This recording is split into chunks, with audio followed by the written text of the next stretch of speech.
فيه. عايش بالشام، ولدان فيها، ما طلعت منها يعني إلا فترات قليلة، وعشت الحرب كلها من أول لآخر. آه، يعني كتير بسمع عن الشام، كيف الناس بتحكي عنها برا البلد وجوا البلد وأهل الشام. أحيانا بوافقهم بالرأي وأحيانا لا، بحس إنه ما موافق على هذا الكلام. بس دائما وقت يعني حكى عن الشام، يعني بحس إنه الجزء الأحلى من الشام هو التاريخ، مو الحاضر، أو على الأقل مو هي السنين اللي عشناها. أكيد أنا شامية وبعتز بحالي وبفتخر إني أنا شامية. وركن الدين حارة كتير حلوة، راقية ظريفة، ربيت فيها وبمدارسها، وكتير كانت فيها شغلات حلوة. تعلمت منها إنه كيف نتعامل مع الناس في إيد واحدة، بيحبوا بعض كتير.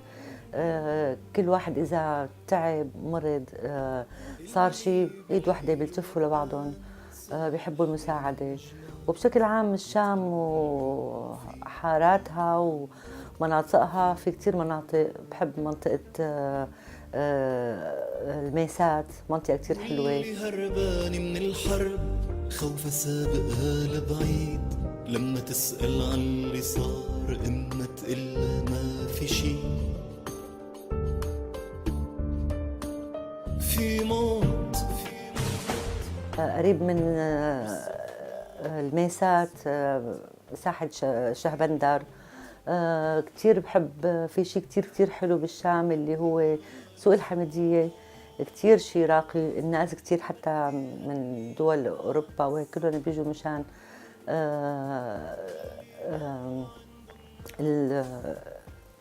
سوق الحمدية. وأهم شيء بسوق الحمدية، امتداد لسوق الحمدية في المسجد الأموي الكبير، كتير كتير شيء رائع جدا. أنا هلأ تغربت شوي، بس بحن كتير للجامع الأموي، اللي دائما كل ما أي مناسبة، بدون مناسبة لازم الواحد يزور المسجد الأموي الكبير.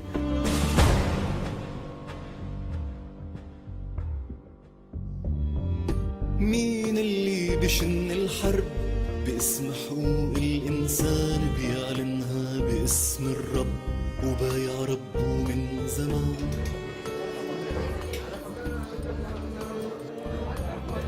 مين اللي حول هالأرض لكوكب بائس مجروح، وبيطعنها طول وعرض، والطعم بتوصل للروح؟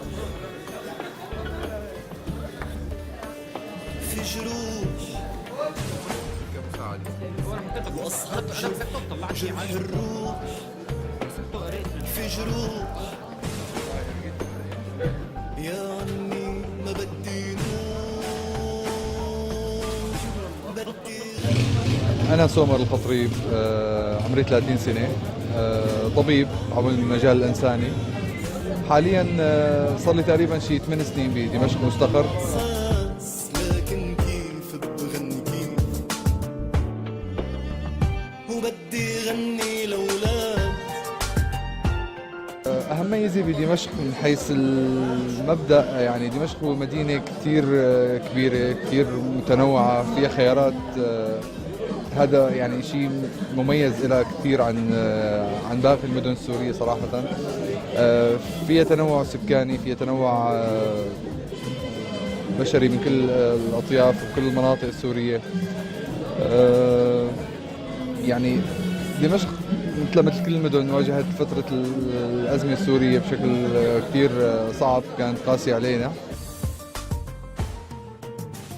بعمرن ما عاشونا،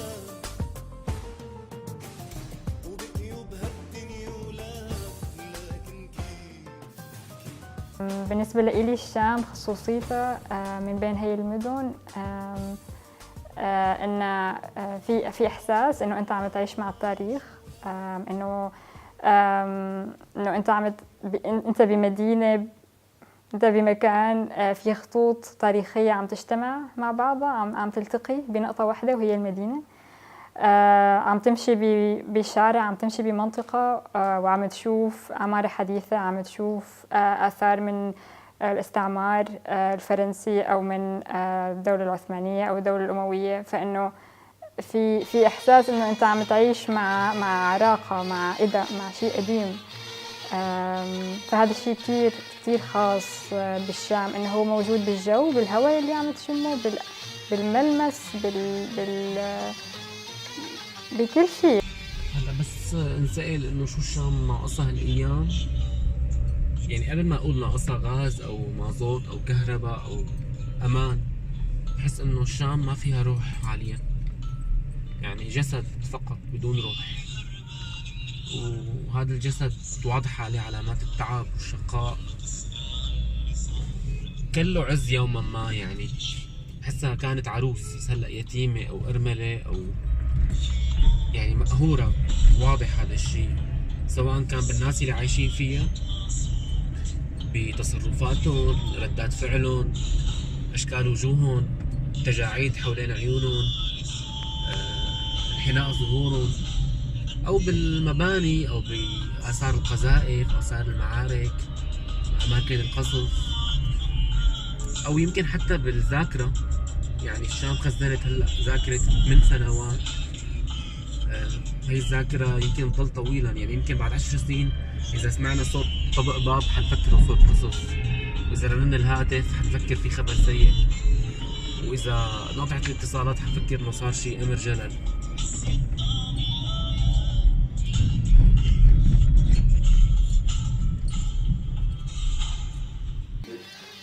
أنا خلقت بالشام وكتير كتير بحب الشام، وما بتخيل حالي إني عيش ببلد تاني، لأنه الشام بطيبتها وبمميزاتها، بمياتها وياسميناتها. أنا بحس إنه أنا شامية ولازم أعيش بأرضي وبلد الشام، لأنه الشام ما بيقدر الواحد اللي بده يزورها، ما بيقدر لو فرضنا إنه يزورها حيتمسك فيها ويتعلق فيها وبده يصير دائما يشوف الشام. أنا بتخيل حالي بسوريتي، بشاميتي، ببلدي اللي أنا ترعرعت وتربيت فيها ودرست فيها. هي النفس اللي بتنفسه. بحب الشام كتير، متعودة عليها بكل شيء، بعرف كل شوارعها، طرقاتها، شعبها لطيف، مسامح، الطيوب، الخدوم. فالشام كتير يعني جنة، عن جد الشام جنة وحلوة كتير. كبش الغنم لا اذبح لك، قوم العبيب يصلح لك. كبش الغنم لا اذبح لك، لا صلك راعي واسرح لك. ورا الغنم بعصي، يا سلام يا سلام يا سلام.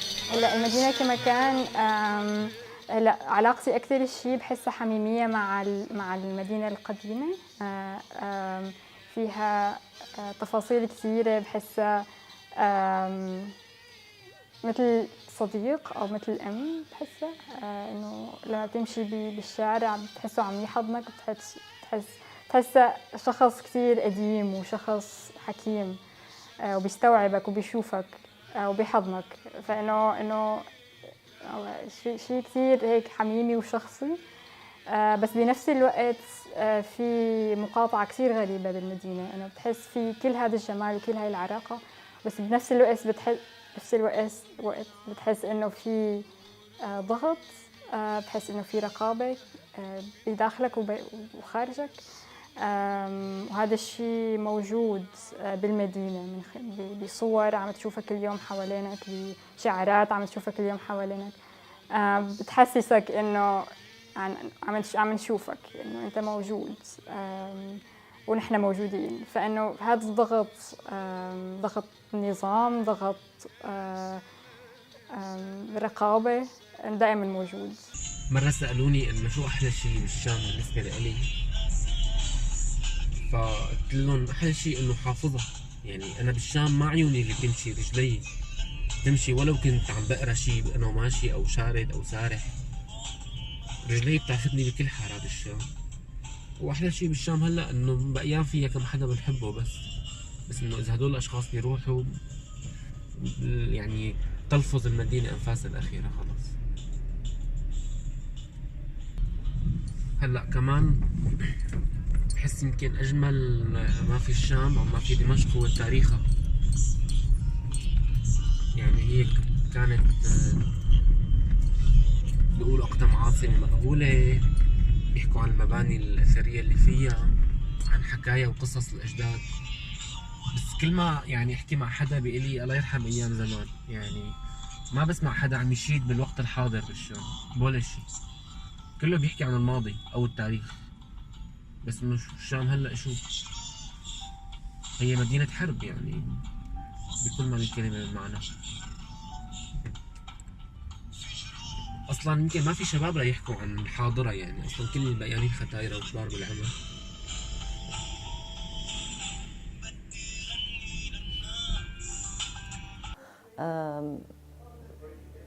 من زمان كمان ايام اول لما كنت صغيرة كمان كان في شيء اسمه كنت روح عند ستي، بيت ستي بمنطقة اسمها موقف القيادة قريبة من ساحة الشعبندر. بيت كتير كبير، بحيرة أو بحرة صغيرة، في الشجر البردقان والنارنج، شجرة الليمون. فهي لازم هي المونة والمربيات من عند ستي الله يرحمها. فمتعودين عشنا انه نحن عايشين على الشغلات الحلوه.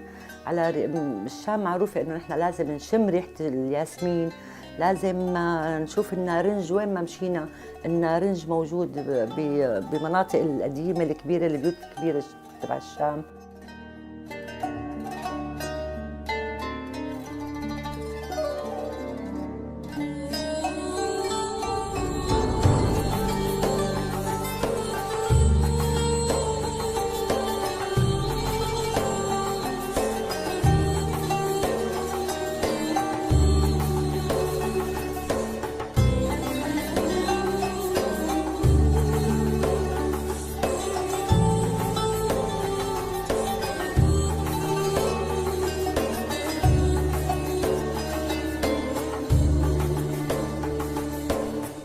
واهم شيء بالشام في ياسمين الشام، الريحه اللي بتجنن واللي معروفه فيها الشام وبريحتها الحلوه الياسمين. هلا في ذكرى وحدة كثير خاصة، هي ذكرى كثير حميمية بالنسبة لإلي وعم ترجع بشكل كثير قوي. ذكرى حسية، ذكرى بصرية، وذكرى تجربة إنه عم عيشها لما أتذكر. كنت بباب ثومة، كانت الساعة بين 7 و9 الصبح، وكانوا هلأ العالم راجعين من صلاة الفجر. فبتسمع أذان عم يأذن من بالخلفية، عم تشوف عالم عم يرجعوا وعم يفتحوا دكاكينهم، عم يرشوا مي لحتى يشطفوا الرصيف. في خباز عم يخبز، في شاي. هلا المدينة فاقت بتحس. كان السما كانت زرقاء، بس زرقاء كثير خاص، انه كنت عم فكر انه شو هذا الزرع، شو هي الدرجة من هذا الزرع، لانه في شيء كثير ساحر فيه، انه الشمس طلعت بس لسه ما طلعت، ما عم تشوفها، والحمام عم يطير. فانه كنت عايشة هي اللحظة وبتذكرها، وبتذكر الروايح، بتذكر الملمس الموجود فيه. فهي اللحظة كثير بتجسد دمشق بالنسبة لي، بتجسد علاقتي فيها، قديش بحبها، قديش بدي أرجع، ما بعرف، كثير مهمة. وبتذكر بهي اللحظة كان بدي أروح على الجامع الأموي، فبتذكر بس ما بعرف كيف بدي أروح لهونيك بشكل مباشر.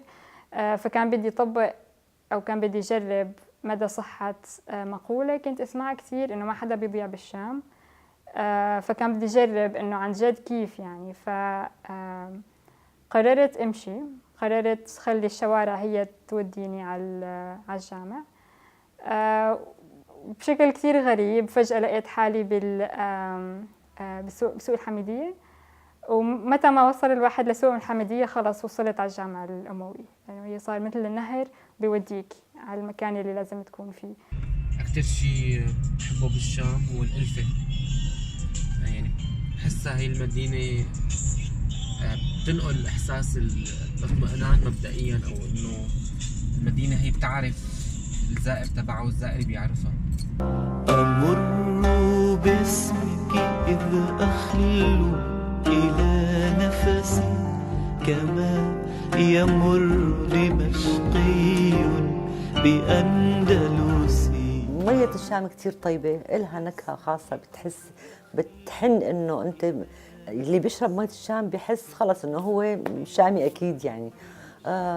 في منطقة كتير حلوة نبع بردة، كنا نروح على نبع بردة، المي تكون عم تخفق خفق خاصة بأواخر الشتاء وببداية الخريف بعدين الصيف، كتير المي بتكون تدفقها كتير قوي. الحدم وها هنا وقعت ريح عن الفرس.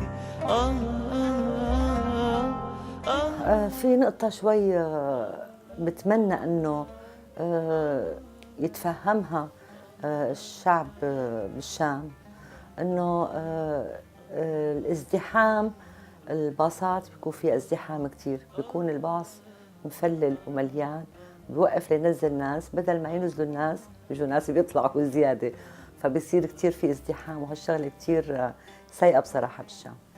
بالنسبة إلي فترة الأزمة كتير أثرت على هيدي الصورة القديمة اللي كانت للشام.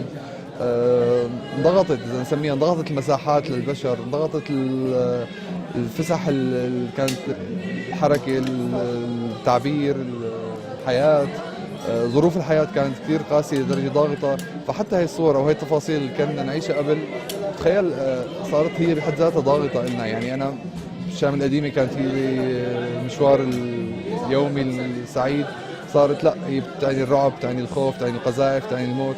هذا مثل من كثير أمثلة ممكن نعيش فيها.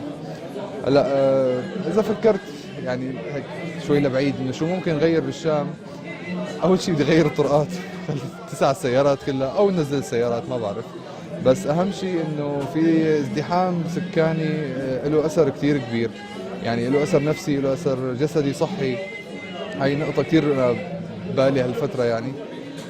إضافة لأنه نرجع نشتغل على شيء، ترجع روح البشر للاستقرار لحد ما بعرف في شيء ببالي معين هلا، بس أكثر ما إنه نخلي البشر ترجع تفكر إنه يعني تعيش، بس تعيش بشكل طبيعي أكثر من أي شيء ثاني. من حيث بس بدنا نحكي عن فكرة، في مرة صديقي حكاني عم يقول لي إنه بتحب الشام، شو بدك بالشام، شو اطلع سافر. هلا دمشق فيها يعني فيها يعني لها ذكريات عند أي حدا بتخيل سوري، ترتبط بأصدقاء قديمين، ترتبط بدراسته، ترتبط بفترة زمنية كانت مميزة للشباب وللشام سوية. يعني هاي بتخيل هاي الشغله اللي بتخليني انا اضل اتذكر الشام واقول لاي حدا يرجع عليها. المساوئ هي يعني بدي اعبرها بكلمه بسيطه، هي اثار الحرب. يعني اثار الحرب، والحرب كانت هي اسوأ شيء مر على الشام، واسوأ شيء ممكن يخطر على بال حدا عاش قبل وبعد واثناء الحرب بالشام. يعني ضروري هلا يعني ما نكون سوداويين كثير، بس الوجوه تغيرت، الناس في حزن، في كآبة، في ضغط، في تحديات أكبر من استطاعة البني آدم. يعني انضغط الإنسان. وإضافة لنقطة مهمة، دمشق استقبلت ناس من كل المناطق، صار في ازدحام سكاني، في هيك عصف يعني كل التفاصيل. فهي كانت كثير، أنا بالنسبة لي وبرأيي هي ضاغطة، والأفضل إن الواحد يفكر بقى بطريقة أو أخرى شو الحلول الممكنة. كانوا أهل الشام يمشوا بشكل طبيعي مرتاحين، بيساعدوا بعضهم، ما في أي مشكلة أي عائق. بس وقت صار في مشاكل كتير، وأثناء الحرب صار في شغلات ما كنا متعودين عليها، مثل الحواجز، ازدحام بالسيارات، ازدحام بالبنزين، ازدحام. أنا إذا بدي أعبي بنزين بضل 4 ساعات ناطرة ليجي دوري حتى أعبي بنزين، فالشغلة أثرت كتير فيني. شيء صعب يعني. كنت مرتاح وبتقدر تعمل كل شيء بفترة قليلة وجيزة، بس هلأ صار كل شيء صعب بالنسبة للطرقات، للناس، نفسية الناس صارت شوي كتير، صار في توتر، وهالشيء صعب. أثر كتير على الشام، كتير أثر على الشعب يعني، لأنه أنا كوني إنه أنا شامية وهيك كتير تضايقت. حسيت إنه كنت أتصرف براحتي وبأريحية، بس بعد ما صارت المشاكل صار بدي أروح آكل هم إني كيف بدي طعمي أولادي، شو أعمل، منين بدي أجيب، منين بدي ألحق عبي بنزين، عبي مازوت، الدفا، البرد، هيك.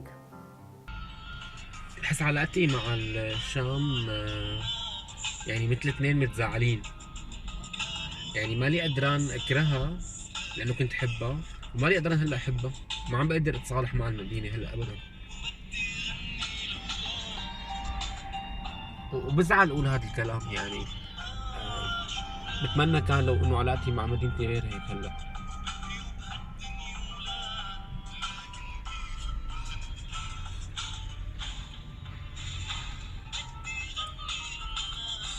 ببساطة بيتي، يعني بيتي اللي كنت عايش فيه هلا يعني نزحنا منه من سنين. هذا المكان الوحيد اللي بحس انه انا مشتاق اروح عليه، او انه بالليل مثلا بفكر حالي ببيتي القديم. بس انه مكان بالشام هيك لا، ما بحس هلا بالحنين لاي مكان.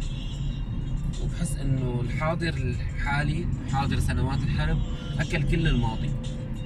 حتى يعني بالمعنى الحرفي اكل الماضي. في اماكن اثريه تضررت، يعني تفجرت او تعرضت للقصف او الى اخره. هلا ما بحس انه الشام هلا بهذا الوضع هي مدينه صالحه للحياه، يمكن صالحه للعمل الثقافي، صالحه للاستثمار، صالحه للتجاره، بس ابدا ولا صالحه للحياه مع كل هي الاعباء وكل هذا اللي مر عليها.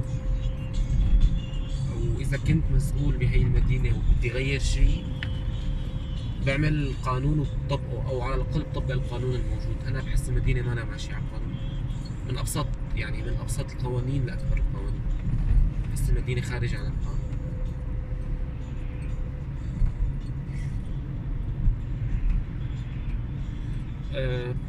انا سعيد بالحياه بالشام ولا لا؟ يعني هي الشام فيها هيك معضله صعبه، انه الواحد ما بيعرف اذا ما بيقدر يعيش فيها ولا ما بيقدر يعيش بدونها. يعني بس نطلع منها بنقول بدنا نرجع، وبس نرجع بنقول بدنا نطلع. وبعتقد هي المفارقة عم يمروا فيها السوريين برا البلد وجوا البلد. اللي برا بيقولوا للي جوا نيالكم، واللي جوا بيقولوا للي برا نيالكم. بس هي صارت وصمة.